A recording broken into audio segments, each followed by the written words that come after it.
Pokemon is a game that we all grew up on, whether it was red, blue, gold, or silver. Pokemania was a thing that we always held on to. It was strongest back in the original generation, when Pokemon was loved and played by millions.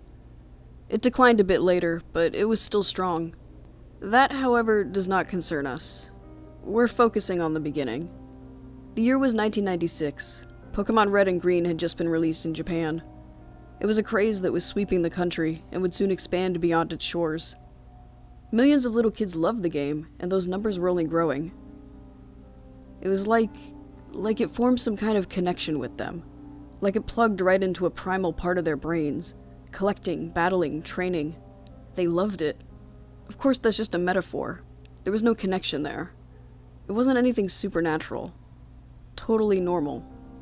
It was just a fun, addictive game, a landmark game to be sure, but a game nonetheless. Now, let's take a break from Pokemon for a second. This is relevant, I promise you. There's a thing called a tulpa. It hails from Tibet. It's a bit complicated, but basically it's a mental discipline / theory. Also known as a thought form, it is described as giving palpable being to a visualization. Basically, by focusing on something to the exclusion of all else, you can breathe a kind of life into it. It's not real, of course. It's a kind of psychological trick, or so they say. By convincing yourself that something is real, you can actually fool yourself into believing it. It's very rare to see a tulpa being performed. It's incredibly difficult. Fiendishly simple, and yet very few can do it. You see, you have to totally believe. 100%, without a single doubt in your mind. The kind of faith that motivates entire religious movements, or that can make an army march to an impossible victory. Just from the description, you should know that it takes someone truly special to pull it off. That's why it's so rare. But there's another way. You see, a group of people can do it a bit more easily. Not much, but if everyone focuses on something that's similar, they can generally help form a small tulpa without much trouble. The bigger the group, the easier it is. See where I'm going with this? Some say that tulpa can form naturally, that a large enough group of people will begin to generate their own. That could be the origin of some religions, or belief in magic. Enough people get together and decide the same thing, and maybe in ones and twos they can't really do much. What about in thousands? In millions? What kind of tulpa would be born then?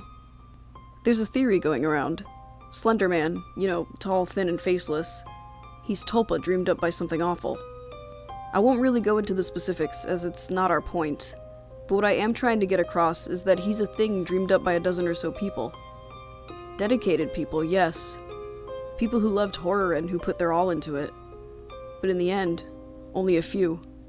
Pokemon was different. Imagine it, millions of children all gazing down at their Game Boys. Playing, raising, believing.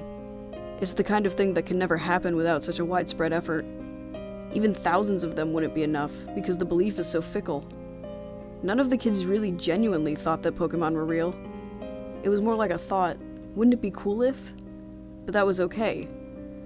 Because even when one child stopped believing, there were more. So many more. But how could such a game form a tulpa? Don't they have to believe in something similar? You can't just say that they believed in Pokemon itself, it doesn't work like that. No, it might be more true to say that they believed in the world of the game. The world of Pokemon and their cartridge. The game itself was the focus of all their attention. So maybe the game itself became the tulpa. They wouldn't be many, but now and then maybe a tulpa would be born. Specifics would depend on the child who owned it, but there would be some similarities. The world would be more real, maybe even have a mind of its own. Recorded tulpa are sometimes known to be able to think for themselves, to make choices and know things that no single member of the group that created them could possibly know. Indeed, once they pass by a certain point, they no longer even need the belief that gave them birth. They become self-sustaining, a living concept. When people who know what they're doing create one, they always include a kill switch. It's so that if the tulpa becomes like this, if it passes that point, it can't go out of control. But what about people who don't know what they're doing? They wouldn't know to include such a thing. Picture it now, across millions of homes. A handful of games becomes something a little bit more. Maybe the kids didn't notice. By the nature of the tulpa, they would have always seen it that way. Then they grow up and discard their games. Maybe sell them off, maybe throw them out. The tulpa had long since passed the point where it needed them, but still. Pokemon is about trust, friendship. What does a tulpa feel like when it's abandoned? Maybe it seeks revenge. What if such a game were sent out into the world, bought by an unsuspecting gamer? They would play it to find it twisted, a mockery of what it once was.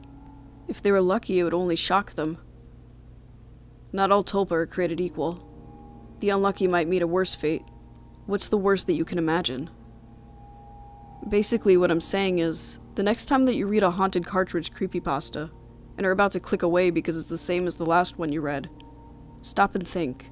Tulpa share similarity. Maybe it isn't quite as far-fetched as you think.